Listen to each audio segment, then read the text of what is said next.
Okay, so Senator Karimi, you said the numbers that Peter Obi quoted were wrong as regards the GDP of 364 billion that declined to 188 billion, GDP per capita of 1,640 of May 2023 that declined to 835 naira, and multidimensional poverty that increased from 38.9 to 54%. Can you give us your own figures to controvert most of those figures and his numbers of 18.3 million Nigerian children? Can you give us your own figures? You said the numbers he quoted is wrong, so we just want to get your own figures. Excuse me, I'm not going to start talking to you theoretically about numbers. I'm going to talk about the effect of President Tinubu's action decisions on our economy, on on Nigerian people, on our constituents.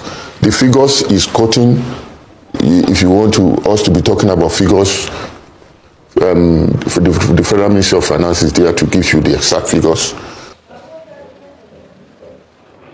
That was Senator Sunday Karimi, the senator representing Kogi West, embarrassing himself on national television, challenging Peter Obi's assessment of the state of the Nigerian economy.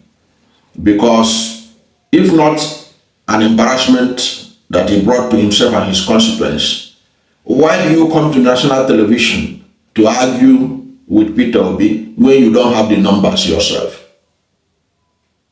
Because common sense ought to have told him that before you go against something, before you say that something was wrong, you must be able to prove that that thing is indeed wrong by bringing the right thing. If you say that the figure that somebody gave is wrong, the figure that somebody gave is wrong, the onus is on you to bring the authentic figure. And there are sources you can get this authentic figure, and you should have it at the tip of your fingers. Even if you cannot have it in your brain, you should be able to write it down and be able to cite it. You say, according to the data from the International Monetary Fund, according to the data from the World Bank, according to the data from National Bureau of Statistics, according to the data from so and so World Health Organization, according to the data from UNESCO. I'm just really running out sources of data that you can use to make your argument at any occasion. You have data from the Central Bank of Nigeria. You have data from the Ministry of Finance. You even have data from other research institutions, banks, and what have you. Peter Obi, in his assessment of the state of the nation under President Bola Ahmed Tinubu, and credit must be given to Rufai Hussaini of the Arise TV. I know that a lot of people are hating on him. They claim he's not a journalist, he studied animal science or whatever. But none of them has been as good as him. None of those who criticize him, who claim to have been trained as journalists, have been able to distinguish themselves like Rufai Hussaini. Rufai Hussaini reminds you there is indeed a new Nigeria is possible in this country. Okay? And there are a lot of people are hating him, including those who claim that they are more journalists than him. But you see, he put the question frontally on the man, not dancing around it. If you say that Peter Obi's figures are wrong, let us get your own figure. And the man has nothing to show. A senator of the Federal Republic of Nigeria, you are coming on national television to challenge the figures of Peter Obi, and you don't even have it on the tip of your fingers. Even when Google is your friend, you can't even be able to contradict what he said. And you are the representative of the people. And Peter Obi, look at what Peter Obi, which Hussaini pointed out, that the numbers are troubling. The numbers were troubling.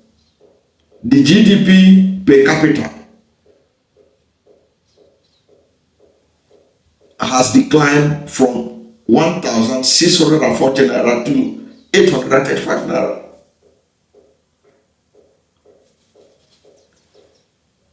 These facts, they are there. You can go and verify it. And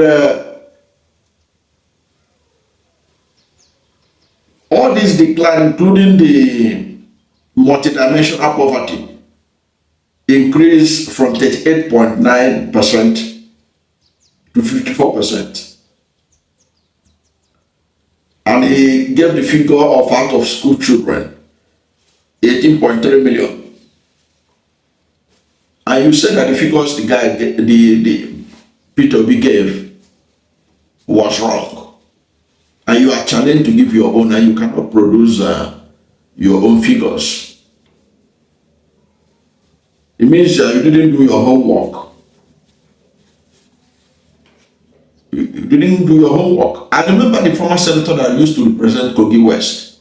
If it were Dino Melaye that was on that panel and he wanted to defend something, Dino Melaye will come prepared and he will come with figures. Dino Melaye used to represent the constituents, the senatorial district that this Karimi is now representing.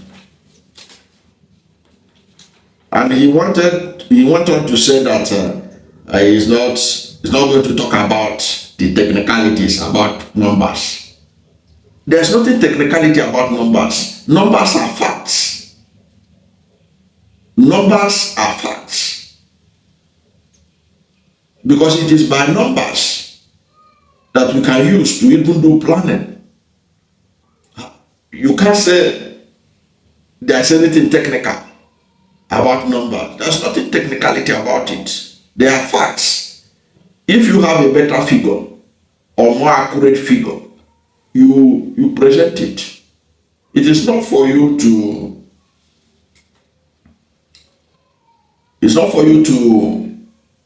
dismiss the numbers. If you are looking for numbers, go to the Ministry of Finance. Those people have the numbers, they will give it to you. That's what he was telling Verifiable.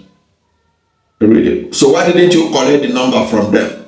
You don't even know the number from them. So how then do you know that Peter Obi's numbers were wrong? How do you come out? You just say it off your head that Peter Obi's numbers are wrong.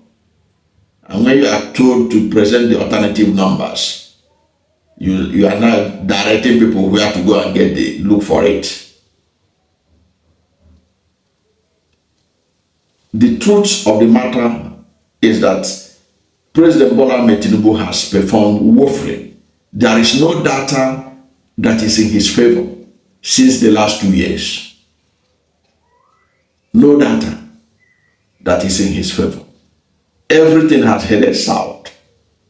A liter of fuel before was less than 200 naira before he came in. It is now over 1,000 naira. The naira was exchanging for 450 naira, 400 naira to the dollar at official rate. Today the naira is exchanging for 1,600 naira. Food inflation is at over 40%. He has increased the price of fuel. He has increased the minimum wage to 70,000 naira. But the 70,000 naira he's paying workers today is less than 30,000 naira that Buhari paid 2 years ago. And this same senator wants us to believe that Tinubu is doing well. He said, you heard him there, he said he's not here to discuss the numbers. It is to talk about how President Bola Ahmed Tinubu's actions and decisions is impacting his constituents and Nigerians. Are Nigerians better off today than they were 2 years ago? Are Nigerians better off today than they were 12 years ago? When the APC bulldozed their way to power. Are Nigerians better off today than they were 12 years ago? But let us even look at live 12 years ago. Just look at 2 years ago. So his constituents in Kogi West, they are enjoying the Tinubu's so-called reforms. A bag of rice is cheaper in Kogi West than in other parts of Nigeria. People are paying less for transportation in Kogi West than in any other part of Nigeria. So what is it trying to tell us? Even if it is, let us read the numbers. Okay, so let's read the numbers. Let's look at how the people of Kogi West and Nigerians are benefiting. What are they benefiting from the Tinubu administration in terms of cost of living? Food inflation is at over 40%. How has that been of benefit to the people of Kogi State? In Kogi State, several farmers cannot go to farm because of insecurity. So how does that benefit the people of Kogi State? So you see a situation where people are acting like the ostrich, putting their head under the sand, thinking that they are free, thinking they are safe. Because it's better for you. You are a senator of the Federal Republic. You have access to federal resources. Because it's better for you doesn't mean that it is better for the majority of Nigerians. Nigerians are passing through hell as a result of President Bola Ahmed Tinubu's economic policies in the last 2 years. There is no single section of sector of Nigerian economy that Tinubu has improved. Not even one. Not even one that he has improved. Every part, every sector is passing through a lot of serious problems. Most of it created by the Tinubu administration with his so-called reform. And you know, when you don't have nothing to defend, you end up embarrassing yourself in public, like this senator did. Because this senator would have helped himself, even if the figures he would throw around is wrong, by coming up at least with his own figure, so that at least even Tinubu will be proud of him that he made effort. But I don't think that even Tinubu will be happy that one of his rubber stamp senators was on national television. He couldn't even bring out any figure to challenge Peter Obi. I don't know what to think about this man's defense of President Bola Ahmed Tinubu's administration in the last 2 years compared to what Peter Obi presented. Whatever is your position, let's hear from you at the comment section. Thank you for watching this video. And if you are new to my channel, you have not yet subscribed to my channel, please subscribe to my channel. Hit the subscription button, hit the notification bell. When you subscribe to my channel and hit the notification bell, anytime I have a new video, you'll be among the first to know. God bless you. And please don't forget to like this video, because when you like it, God will rank it high and recommend it for more people. Thank you, and God bless you and yours.